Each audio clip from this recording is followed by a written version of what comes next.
Peter was really committed to the idea of doing a lot of miniature work in our films, which is not necessarily typical today because you can do so much with pure CG.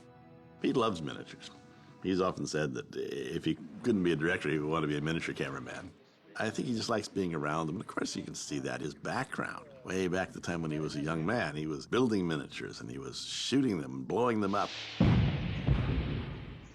never get that out of your blood. It's the world's biggest electric train. Pete's the biggest kid of all. The film is kind of incidental, really. It's playing with the toys, which is the main thing. And, you know, they're beautiful objects. The guys at the workshop and the miniatures unit put a fantastic amount of care and love into everything that they did. I think it's really evident in the films. If you look at them, you can see how rich those miniatures are and how realistic they are. They add something that you wouldn't get any other way.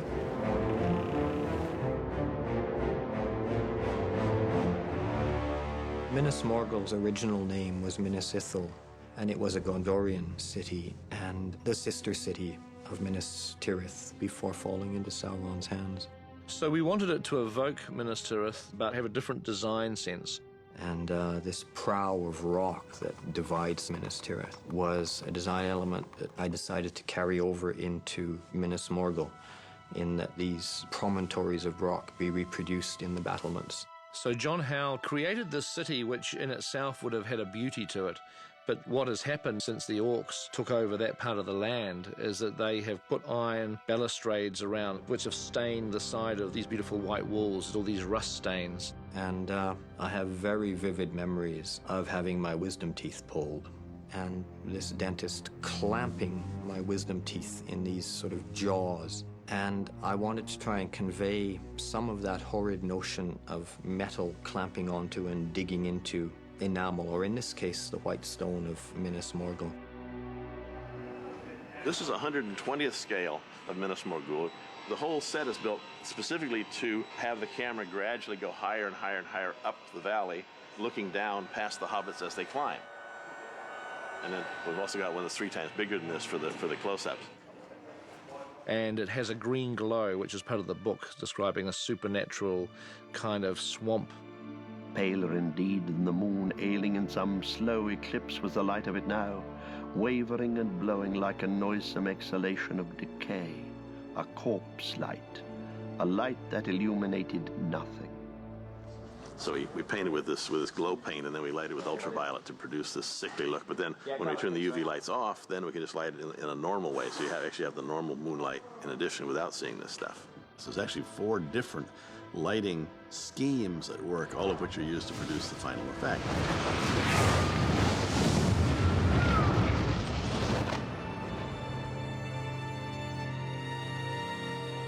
Cirith Ungol was built by the ancient Númenóreans as a fortress guarding the borders of Mordor.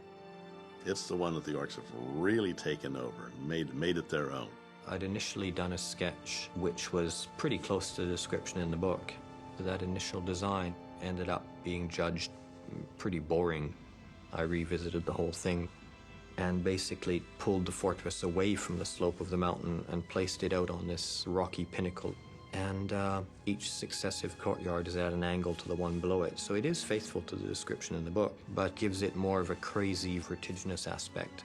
The first time you see it is from Shelob's lair, actually. You see just the top of the tower. And they actually took it off the miniature and took it down to the shooting stage and plonked it at the end of that set.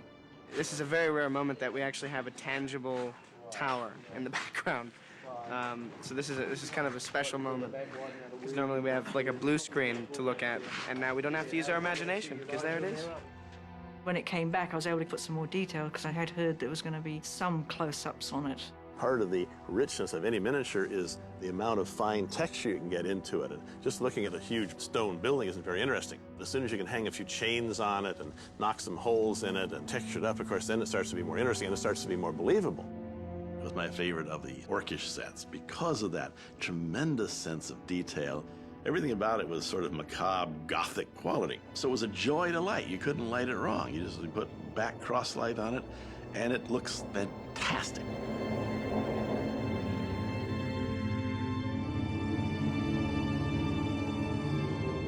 I really remember wondering what the Paths of the Dead could be, and Peter simply didn't want a dark, damp hole. Peter wanted another world inside. And I did some drawings of this necropolis, which would actually have the tomb of the King of the Dead as a central focus. The actual structures themselves have the same kind of feel of this place called Petra in Jordan. And, you know, I know that when they were doing the early design, you know, people actually talked about that as a reference point. And Peter decides that the necropolis should crack open and release the skulls of these thousands and thousands of people who've been interred there over the years. So initially it was like, can you make 200 skulls? No problem. And then it came back, oh, 2,000, no problem. It might take a week. And then 2,000 became 6,000, 6,000 became 10,000, 10,000 became 20,000, and ultimately 60,000. And then, in the end, we needed to get 20,000 more, 80,000 skulls. And you say, it's an awful lot of skulls. No, it's not. It's just barely 1 cubic meter of skulls. So 1 cubic meter of skulls having to be built into this huge set. You have to load these things and then just hope that nothing gives way until you actually have the camera rolling. The slightest bit of vibration would crumble the whole thing, and then we'd have to go in and start again. So this took more engineering than any other physical effect that we did. But we managed to make it work finally.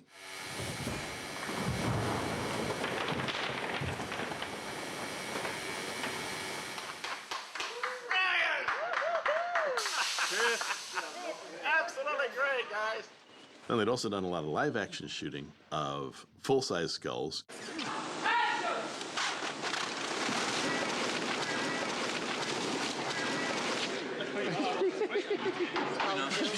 It's pretty cool. Once we rolled the skulls down, we had to pick them all up and take them back to the top and do it again. It was sort of fun. You know, people had bags and they were sort of like shooting baskets. And after a while, throwing skulls at each other, it was kind of a weird atmosphere. We had to extend those shots. We would work out what the angle had to be to match the live action full-size piece and then start the cascade of skulls up so that we could make it look like the avalanche just sort of stretched away into the distance.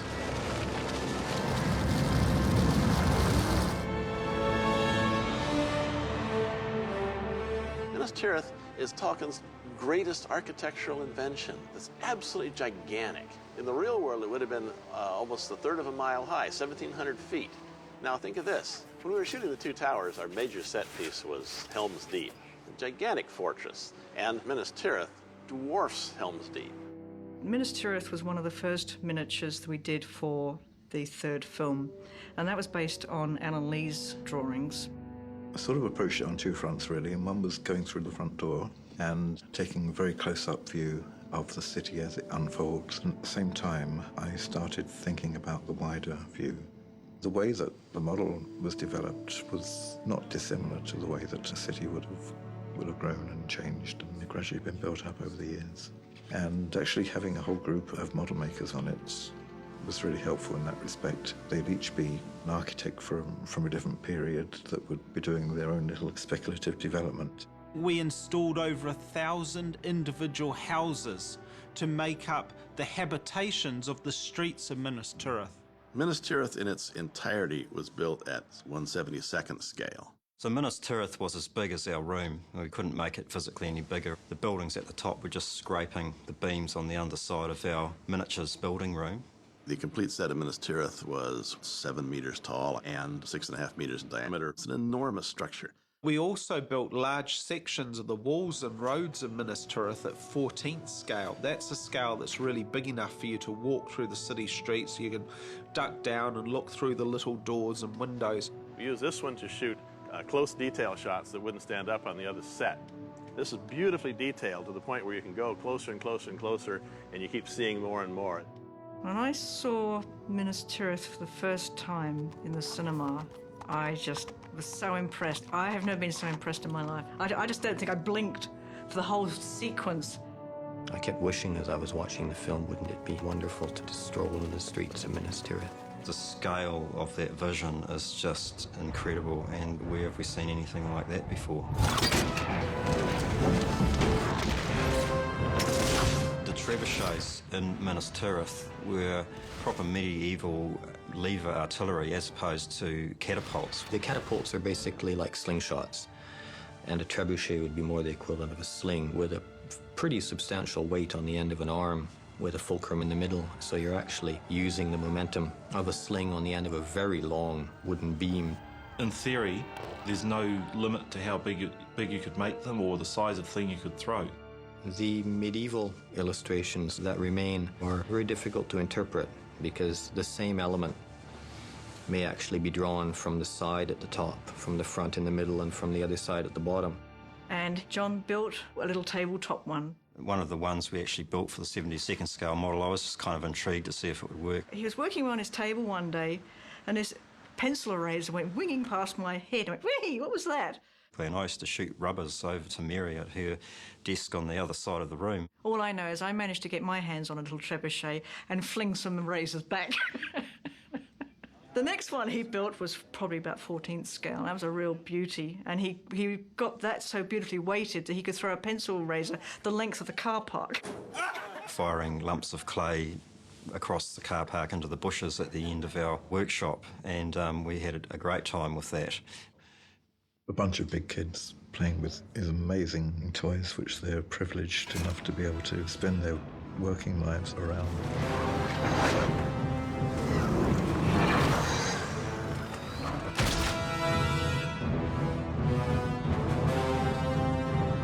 Grond is a huge battering ram with its head in the shape of a wolf. It's a very, very daring graphic element for Tolkien to have actually described. Great engines crawled across the field, and in the midst was a huge ram, great as a forest tree 100 feet in length, swinging on mighty chains. Long had it been forging in the dark smithies of Mordor, and its hideous head, founded of black steel, was shaped in the likeness of a ravening wolf. The wolf-headed battering ram that Tolkien described, we wanted to take one step further and in fact made the whole of the battering ram to look like a massive cast iron wolf. The model of the battering ram itself of Grond was quite huge. It was the size of like a van. And it was all clad in lead. It was very, very heavy. Working with lead is it's a toxic metal.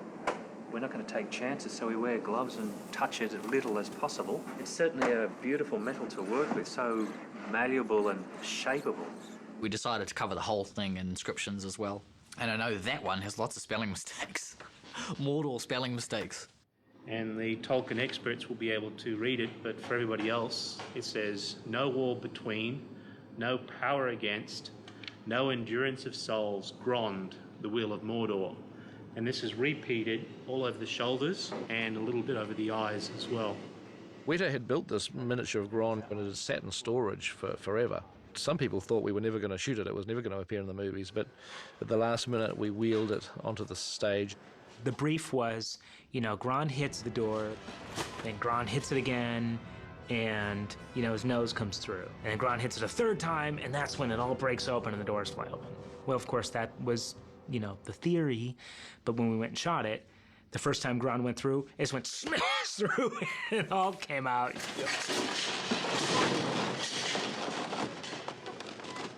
The model builder who actually built Grond was there taking care of his model, and it was my job to just smash it into doors over and over and over again. And this poor guy, you just see the look on his face. He gave the door a good whack yesterday, which broke a couple of his toes, but just bend the lead back into shape and a bit of glue and he's back together again. I broke his claw, I broke his nose, I just did everything, and it didn't matter, it just had to be exciting. You had to feel the impact as it smashed into the door.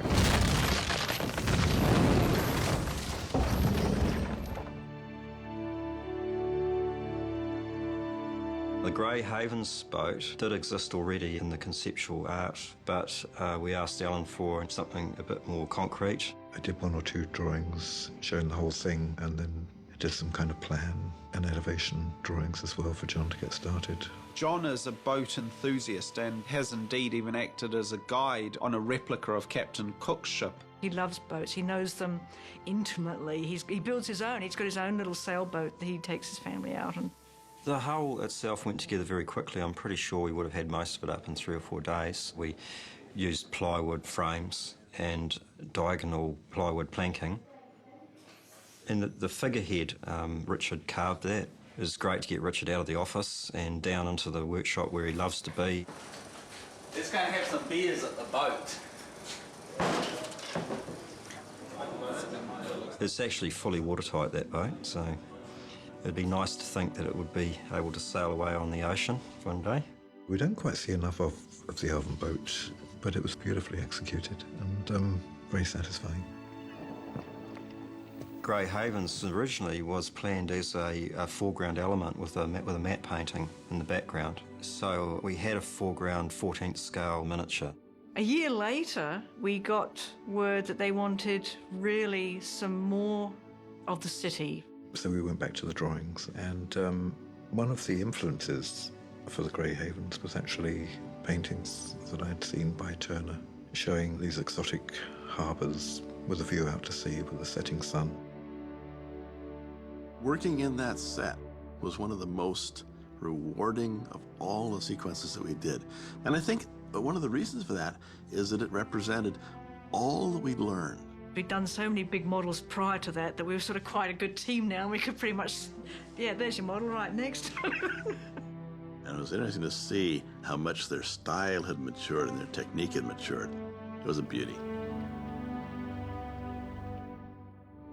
Of all the units that we had shooting stuff on these movies, the longest serving, most loyal, hard-working unit was the miniatures unit.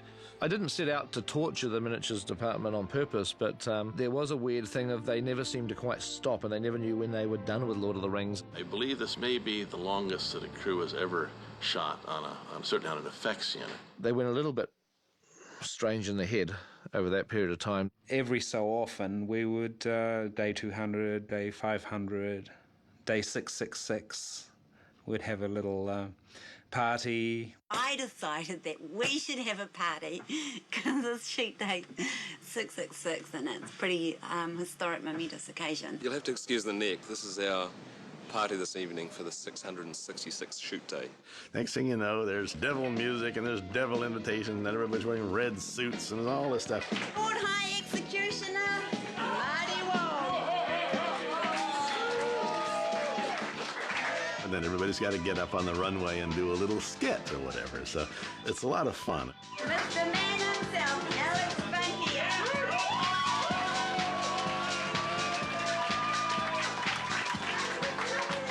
I'm more looking forward to like shoot day 800, maybe even 900, and then, you know, if you come and interview us, then we're probably a little bit more whacked out than we already are. Those poor guys ended up shooting for over 1,000 days.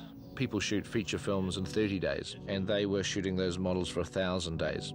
And I must admit, it has been a long haul. It's enough time to actually get to know people so well, you know them too well.